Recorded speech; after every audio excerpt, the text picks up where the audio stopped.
First Corinthians chapter 11. We must examine ourselves. Sabi sa verse 12 as we slowly enter into our communion service. Therefore, whoever eats this bread, what is this bread? The Word of God. The reason why we are maturing, because we eat and we drink the Word of God. Therefore, whoever eats this bread or drinks this cup of the Lord in an unworthy manner will be guilty of the body and blood of the Lord. Habang binabasa ko to ay pwede nang i-prepare ng ating mga deacons ang tinapay na walang libadura at ang ating alak. So kapag merong, hallelujah, nagtitake unworthily ng communion, sa verse 28, but let a man examine himself, and so let him eat of the bread and drink of the cup. For he who eats and drinks in an unworthy manner eats and drinks judgment to himself, not discerning the Lord's body. Narinig natin kanina ang pansirang damo at ang trigo. Pinakita sa ating pag-uusap si Judas. Salamat kay Judas, tayo ay pinalalago ng Diyos sa ating spiritual life. So magpasalamat tayo kay Judas, pero huwag na natin siyang isama sa langit. Ibigay lang ang tamang pasasalamat sa Diyos dahil sa ipinahintulot niyang mga Judas sa ating buhay. Pero, wala tayong maipagmamalaki rin laban kay Judas. Kung si Pedro nga, tinawag ng ating Panginoon na Satanas, lumagay ka sa aking likuran, walang sinisino ang ating Panginoon. Meron bang kaibahan yung pagkakanulo ni Judas at pagkakanulo ni Pedro sa Panginoon? Meron bang kaibahan? Thank you po. Mas lamang pa nga sa pagbebetray si Peter eh. 3 beses niyang pinagkanulo ang Panginoon bago tumilaok yung manok. Tama po ba? Si Judas 1 beses lang. But ano yung kaibahan nila? Ang kaibahan nila, kahit anong kahinaan ni Pedro, dahil meron siyang binhi, hindi siya pababayaan ng Panginoon. Magmamanifest talaga sa kanyang karanasan ang binhi, ang bunga ng binhi na yun na naitanim sa kanyang puso. Amen? Kaya kahit marami tayong mga failures, mga kabiguan, marami tayong kahinaan, huwag kang mawalan ng pag-asa, kapatid. Huwag kang huminto sa gawain, paglilingkod sa Panginoon. Magpatuloy ka lang. Ano kung lagi kang napupulpito? Ano kung lagi mong iniisip, ikaw na naman pinatatamaan, magpatuloy ka lang. Dahil yan ay para sa ikalalago ng ating mga espiritu at kaluluwa. Ayaw mo bang lumago? Ayaw mo bang mag-grow? Ayaw mo bang mag-mature? I hope and I pray and I believe lahat tayo gusto natin mag-mature. Amen? Kailangan natin mag-mature. So si Judas, kahit nagsisi siya, hindi na siya tumanggap ng kapatawaran. Bakit? After niya magsisi, nagpatiwakal siya. Yan ba ay tanda na merong binhi si Judas? No. Si Pedro nagsisi ba? Yes, nagsisi si Pedro. Kaya nga sabi niya sa Acts chapter 2 verse 38, repent! Nagtuturo na siya ngayon. Repent! Nakinabang tayo sa kanyang pangangaral, sa kanyang pagtuturo. Repent and be baptized in the name of the Lord Jesus Christ. See? Kapag may binhi ka, hindi pinag-uusapan dito kung gaano karaming failures ang pwede mong magawa. Di pinag-uusapan ng dami ng mga kahinaan mo. Ang pinag-uusapan dito ay kung natututo ka from glory unto glory unto glory unto maturity. Amen? Alam nyo kasi mga kapatid, hallelujah. Pwede ka namang magalit na hindi ka nanghahampas ng upuan, ng trumpeta. Ngayon, exercise mo na ang kabanalan kahit ikaw ay nasa pagkagalit. No matter how many will misunderstood you, just do what the Spirit of the Lord, hallelujah, is motivating you to do. Dahil ang Espiritu ng Diyos ang bahala sa iyo. Amen? Huwag ka lang matatakot na tumayo sa katotohanan. It takes for you to examine yourselves as it is written. Let a man examine himself, and so let him eat of the bread and drink of the cup. For he who eats and drinks in an unworthy manner eats and drinks judgment to himself, not discerning the Lord's body. Dahil dito, many are weak and sick among you, and many sleep. For if we would judge ourselves, we would not be judged.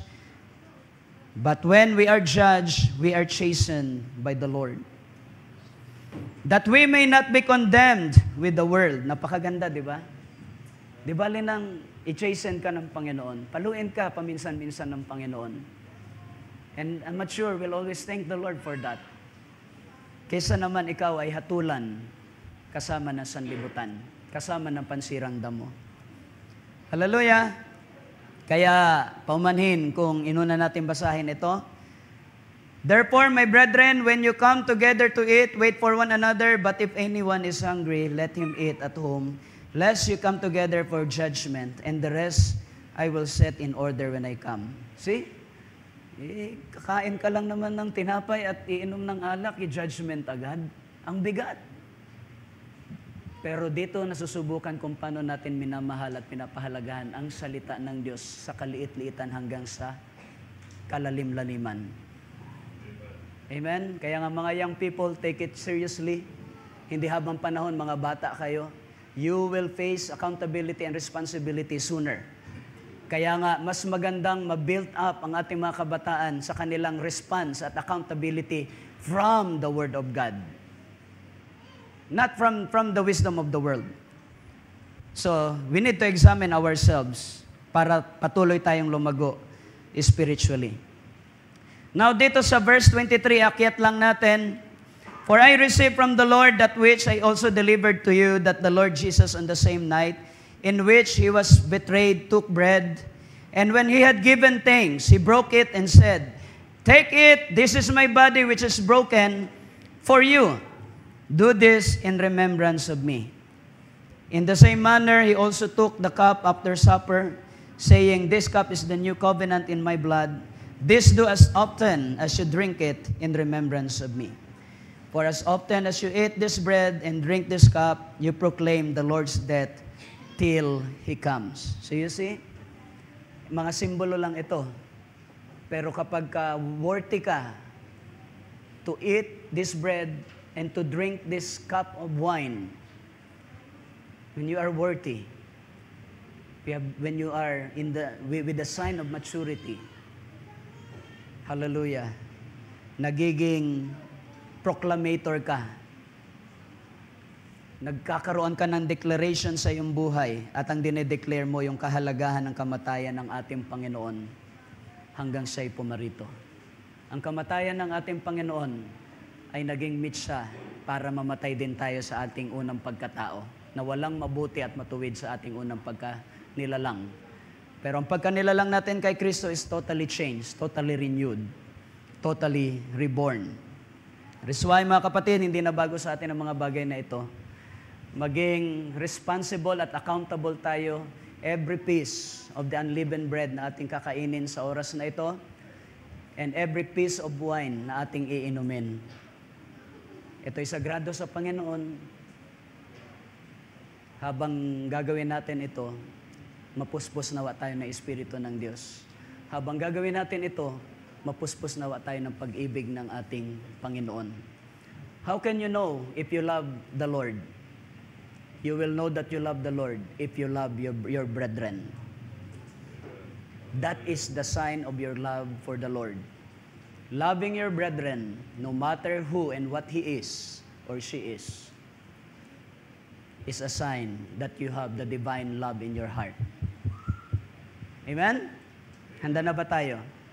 One time, nagpaalala ang ating mahal na elder, Brother Tim. Hindi tuwing magko-communion na lang ba, isa ka tayo maghihingian ng tawad. Ibang mga church, busy sa labas yung mga kapatid. Bakit nasa labas yung mga brothers and sisters? May mga problema pala sila. Bakit communion? Saka nag-ayos-ayos. Hindi yung bago dumating yung communion, sana inayos na lahat. See?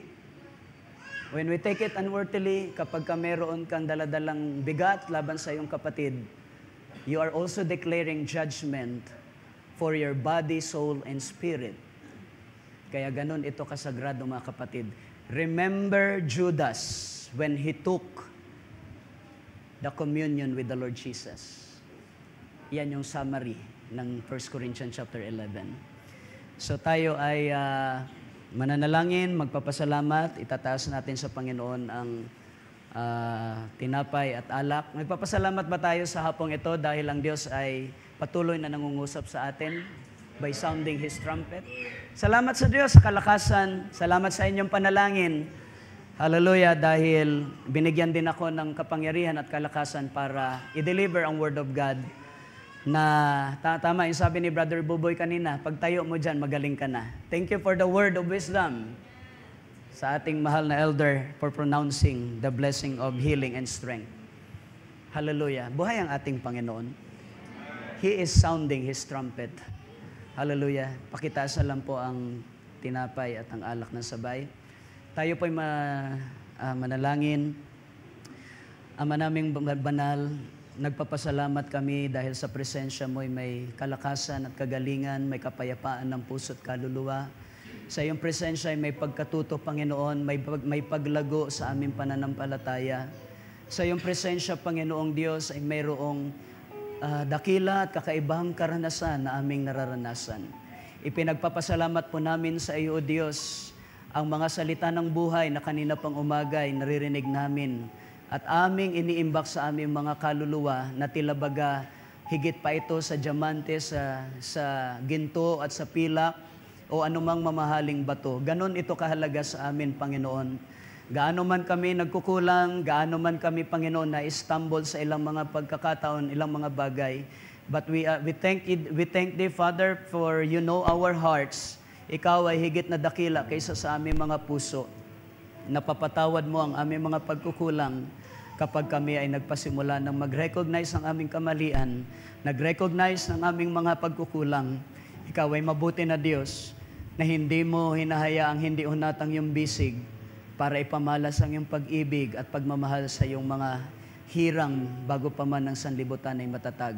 Sa iyo mauwi ang papuri at parangal, Lord God, sa lahat ng mga salita ng buhay na aming narinig from this morning till this afternoon, Lord God. Thank you, Lord Jesus, for your Spirit, na ito talaga ang nag-break ng iyong salita into pieces na kagaya ng tinapay na walang libadura na aming nakain, spiritually speaking, habang kami nakikinig na yung salita.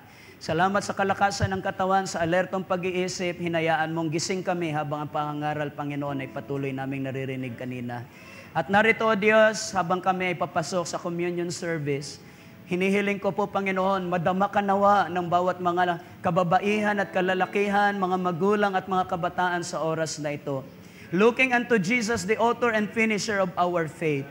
Nawa, Panginoon, mamalas ka ng bawat isang naririto sa krus ng Kalbaryo kung ano ang ginawa mong dakilang bagay sa krus ng Kalbaryo. Dalangin ko po, Panginoon, ang tinapay na walang libadura na pinaghiwa-hiwa, pinagpira-piraso, simbolo ng iyong katawan na iyong ipinamahagi upang kami dumanas ng kaligtasan at ng full assurance of victory. Salamat, Panginoon, sa iyong sakripisyo sa krus ng Kalbaryo, kagaya ka ng kordero na inihandog, Panginoon, sa dambana. Ibinigay mo ang iyong sarili, ang iyong buhay. Ikaw ay namatay sa krus, hindi alang sa iyong sarili, kundi alang-alang sa amin ng mga makasalanan. Salamat, Panginoong Diyos, hindi namin malilimutan ang iyong kagandahang loob, ang iyong biyaya, ng iyong ibinigay, ang iyong katawan. Nagkaroon kami ng bagong buhay at ng bagong pag-asa. Isinilang kami, Panginoon, na bagong nilalang kay Kristo. Maraming salamat, Lord God, sapagkat hindi mo ipinagdamot ang iyong katawang hinulma sa lupa, hinulma sa pamagitan ng kagaya ng pagulma sa aming katawan sa alabok. Salamat, Lord God, na hindi mo ito ipinagkaila sa iyong mga anak, sa amin na mga umasa sa iyong pagliligtas. Kaya't iyong gawaran ng iyong vindication. Let these pieces of unleavened bread become life to them who will eat it, Lord. Maging buhay at kalakasan ito ng mga makakabahagi nito. Maging kaginawahan ng aming mga kaluluwa. Maging kapangyarihan namin sa panahon ng mga karamdaman, kagipitan at mga kasakunaan. Hayaan mo ang tinapay na walang libadura ay maging kalaguan namin sa espiritual ng mga pagkakilala at pagtayo at paglakad sa pananampalataya. Let this bread, broken into pieces, become wisdom to our spirit and our soul. Let this be a door of revelation for our soul and spirit, Lord. Kaya tinataas namin ito, vindicate it by your Holy Spirit, O God. Gayon din, Lord God, ang alak na simbolo ng iyong banal na dugo na natigil sa krus ng Kalbaryo, naintindihan namin na walang ibang paraan para mahugasan kami sa aming mga kasalanan. Walang ibang paraan para kami, Panginoon, ay mapatawad sa aming mga kasalanan. Walang ibang paraan para masugba mo sa dagat ng pagkalimot ang aming mga kasalanan, except by sending your Son, the Lord Jesus Christ, para ipatulo ang kanyang dugo, sa banal na dugo sa krus ng Kalbaryo, na siyang naging dahilan at nagbigay daan upang ang aming mga kasalanan ay mapatawad at kami ay buhayin na magmuli sa muling pagkasilang sa Espiritu mo, O Diyos, na wala ng bahid ng kasalanan, wala ng bahid ng karumihan. Kung kaya't hayaan mo, Lord God, na ang bawat makakainom, makakapartake ng alak na ito na simbolo ng iyong dugong natigil sa krus, ay makaranas, Panginoon, ng restoration ng kanilang mga kaluluwa. Lahat ng mga tinutokso ng dyablo, pinapaisip ng dyablo ng mga karumihan, pinapanghina ang aming pananampalataya, pinapanghina ang aming mga puso't kalooban, Panginoon, na kami ay mga anak ng Diyos. Ang mga panunokso ng dyablo ay maalis at mabura. The moment na magpartake kami ng makapangyarihang dugo ng Panginoon through this wine, ay magkaroon kami ng lakas, ng loob at ng kapangyarihan upang sawayin ang lahat ng mga panunokso ng dyablo, upang kami, Panginoong Diyos, ay tumayong mayroong kumpiyansa that we are your dear children, O God, nothing to be ashamed, doing the work of our Lord Jesus. Kung kaya't, Panginoong Diyos, i-stimulate mo ang aming mga espiritu the moment na mainom namin ang alak na ito. Let your Spirit use this symbol, O God, to fill us by the baptism of your Holy Spirit, to fill us by the filling of your Holy Spirit. Let this wine, as a symbol of your holy blood, O God, become power to them who will partake, who will drink it, Lord. O, purihin ka, O Diyos. Maraming salamat sa oras na ito. Let the Spirit of God vindicate the unleavened bread and the wine this afternoon. At ito, Panginoong Diyos, ay maglikha ng bagong karanasan. Lalo naming maramdaman ang pag-ibig sa isa't isa. Lalo naming maramdaman na kailangan namin ang aming mga kapatid while we are taking this journey toward maturity until the rapture, where our body will be changed from corruptible into incorruptible. Salamat, O Diyos, sa hapong ito. May everyone be filled with gladness and joy habang kami ay nagpapartake ng communion. And let the Word of God manifest sa aming kalagitnaan. Let us be glad and rejoice, for the bride of Jesus Christ, the wife of Jesus, hath made herself ready. For we always examine ourselves if we are still in the faith. This is our prayer, Lord, for your vindication. In the name of the Lord Jesus Christ, can we say amen? Palakpakan natin ang ating Panginoon. At hinihiling ko ang ating MC na mauna na rin mag-take ng communion. Habang alam na natin ang kaayusan sa pagtitake ng communion, at para pag pinasa ko sa ating kapatid ay nakapag-take na siya ng communion. Pwede nang umawit ang ating mga backup singers and mga musician ay pwede nang tumugtog ng ating mga communion song. Hallelujah.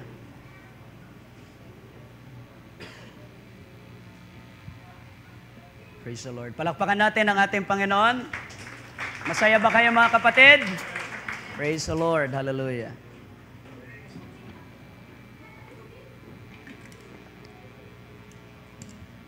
Sino unang aawit? Sige po. Alright, so brother, pwede ko nang tawagin nating kapatid. Minsan pa, ipalakpakan natin ang ating Panginoon. Lord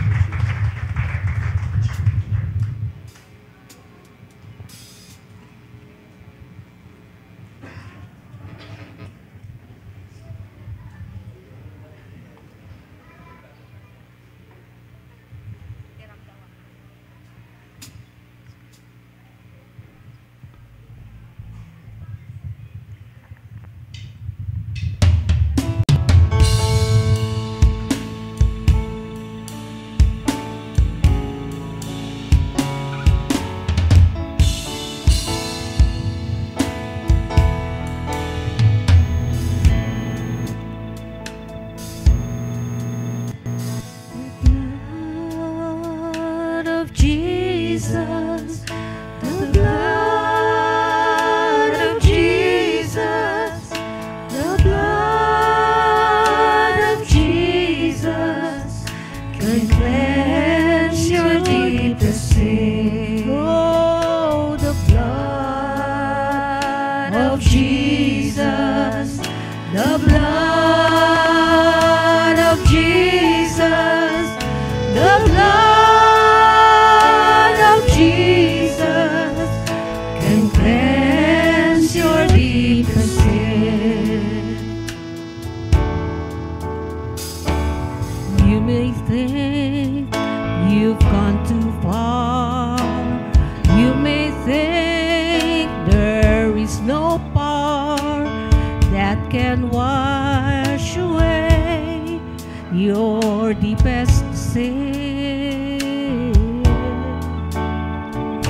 Jesus died and rose again so that you could know the joy of sins forgiven.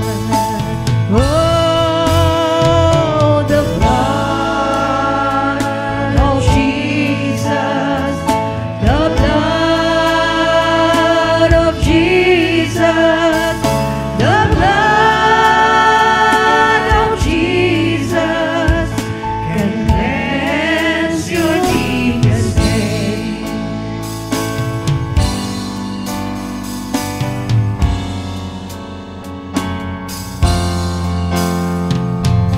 You may have some hidden sin. You've tried to cover deep within, and everybody thinks your life is in control.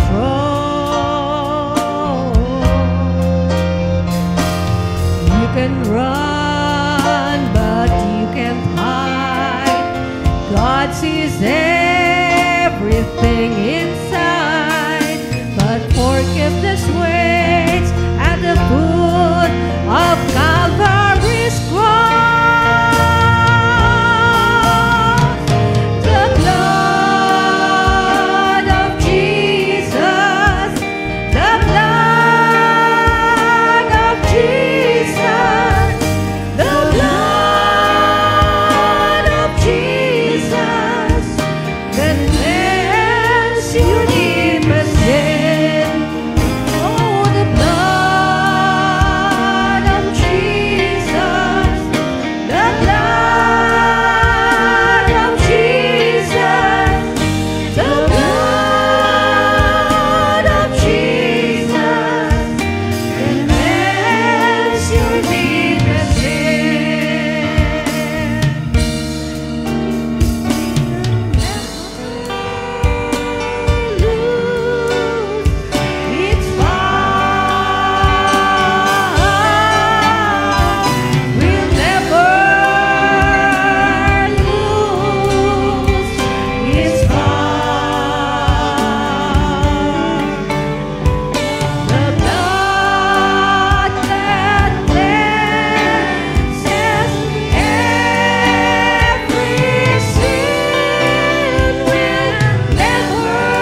Purihin ng Panginoon, kapatid, sa hapong ito.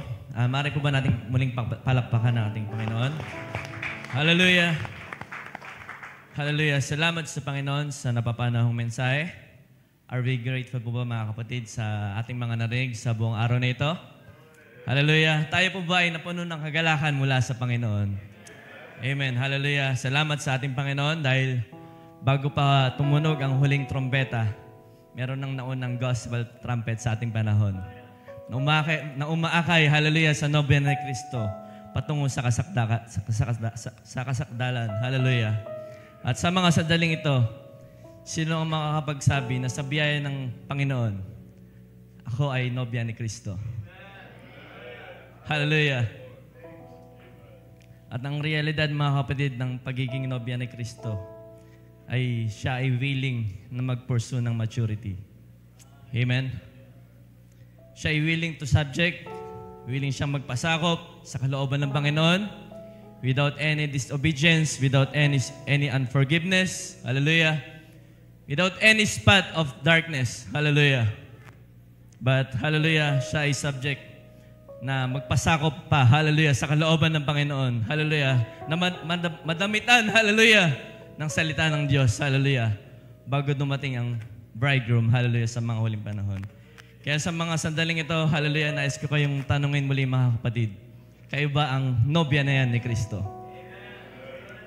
Hallelujah. So then, hallelujah, kung tayo ay sumasambalataya, tayo ang nobya ni Kristo, hallelujah, sa mga huling panahon nito, hayaan, hallelujah, na ang inyong mga trompeta ay tumunog, hallelujah, sa mga sandaling ito. Hallelujah. Hayaan, hallelujah, na ang inyong mga pagkataong loob, hallelujah, ay magsumigaw, hallelujah, ng mga pasasalamat sa Panginoon sa mga sandaling ito. Hallelujah, ang aking niimbitahan ng bawat isa na tumayo, hallelujah, at hayaan, hallelujah, sa mga sandaling ito, tapusin natin, hallelujah, ang gawain ito na may magpapasalamat. Hallelujah. Nandyan pa ba kayo upang magpuri? Hallelujah sa Panginoon sa mga sandaling ito. Hayaan, hallelujah, na tayo ay magkamayaw. Hallelujah. Hindi sumigaw ng pagsigaw ng walang kabuluhan. Hallelujah. Kundi tayo ay sumigaw, hallelujah, ng pasasalamat at papuri sa ating Panginoon. Hallelujah. Ating narinig, hallelujah. Hallelujah. Tayo ay nagtagumpay. Dahil ang Diyos ay una nang nagtagumpay sa ating mga buhay. Hallelujah. Kaya sa mga sandaling ito, sino ang kasama ko na magpapasalamat, hallelujah, sa ating Panginoon. Hallelujah. Sa katagumpayan ng bawat isa sa atin sa mga sandaling ito. Kundi sa biyaya ng Panginoon, hallelujah. Hindi tayo makakaranas ng katagumpayan sa buhay na ito. Pero salamat, hallelujah, dahil ang Diyos, hallelujah, ay nauna nang nagtagumpay sa ating mga buhay. Kaya, hallelujah, ating ibalik sa Panginoon. Ating balik sa Kanya ang pasasalamat. Hallelujah. Hallelujah. Kung meron tayong mga dinaranas pang mga pagsubok, mga pader ng pagsubok, hallelujah, ating na-witness sa mga sa banal na kasulatan sa panahon ni Jose, hallelujah, sa pagsigaw na pumupuri, ang bawat pader, hallelujah, ay natumba. Hallelujah. Kaya kung tayo man, hallelujah, ay meron mga pader ng pagsubok, hallelujah, mga pader ng kahinaan, hallelujah, ayan, ang pagpupuri, hallelujah, ay umawala, hallelujah, sa ating mga pagkataong loob, hallelujah, sa mga sandaling ito. Hallelujah. Nariyan pa ba kayo, mga kapatid, hallelujah, sa mga sandaling ito upang, hallelujah, magpuri sa ating Panginoon. Hallelujah. O Diyos, salamat sa iyong katagumpayan. Hallelujah. Dahilan, Panginoon, kung wala ang iyong biyaya, Panginoon, hindi namin alam ang aming mga gagawin, Panginoon, sa mga pagsubok. Pero salamat, hallelujah, meron kang salita, Panginoon, na napapanahon sa amin. Hallelujah. Purihin ka, Panginoon, sa katagumpayan. Hallelujah. Hallelujah, sa aming mga kinakaharap sa buhay nito. Oh, hallelujah. Tayo umawit, mga kapatid, sa huling pagkakataon sa Panginoon. Atin siyang alaya ng pasasalamat. Hallelujah.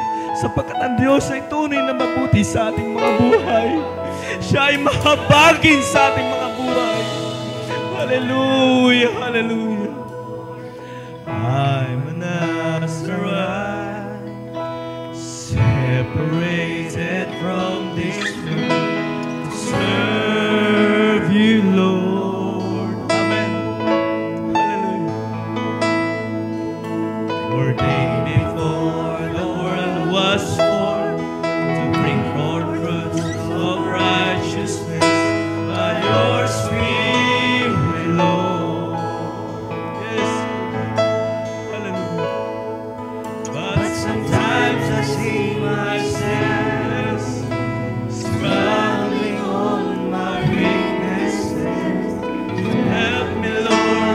your prayer, mga kapatid. Let's sing victories. Victory is mine. Yes, oh God. Hallelujah.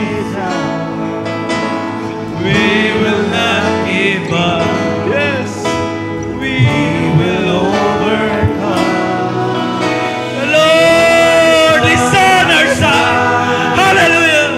Oh, hallelujah. Salamat, Panginoon. Hallelujah. Victory is mine. And we, hallelujah. Victory is mine. Hallelujah. Hallelujah. Let's continue to worship the Lord. Hallelujah.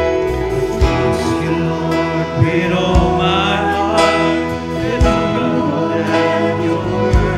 As promised for your bride. Amen. Hallelujah. Yes, oh God. She's the final voice. It's finally. Hallelujah. Yes, salamat, Panginoon. Hallelujah. Salamat dahil ginawa mo kami higit pa sa mapagtagumpay. Hallelujah. Sa panahon na ito. She's a bride. Hallelujah. Hallelujah. Spotless and justified. And I'm a part of His invincible army. Come on. Let's worship Him. Victory is mine. Victory is ours. Yes, oh God. We will not give up. We will overcome.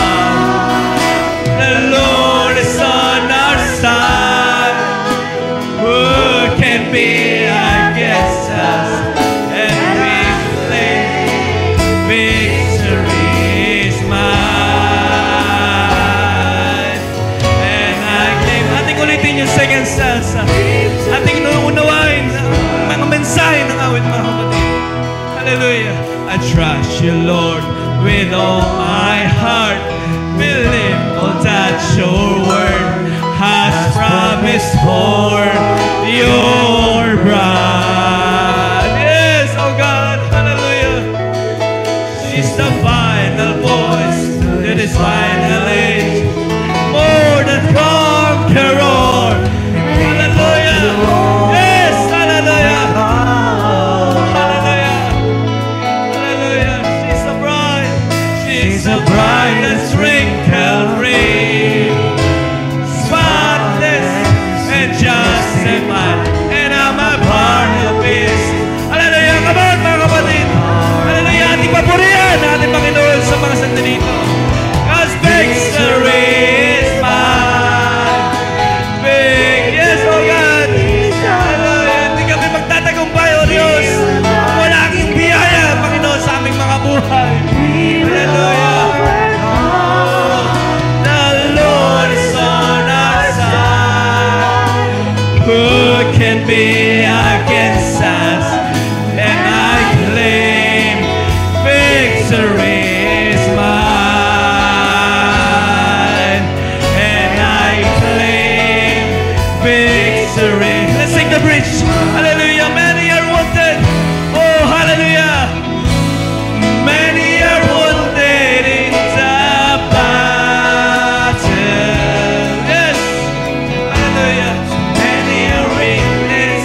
victory is ours. Yes, oh God. Hallelujah. Oh God, hindi kami magtatagumpay, Panginoon, kung wala ka sa aming mga buhay, oh Diyos. Hallelujah. Oh, purihin ka. Who can be against us? And we claim victory is ours. So we claim victory is ours. Yes, we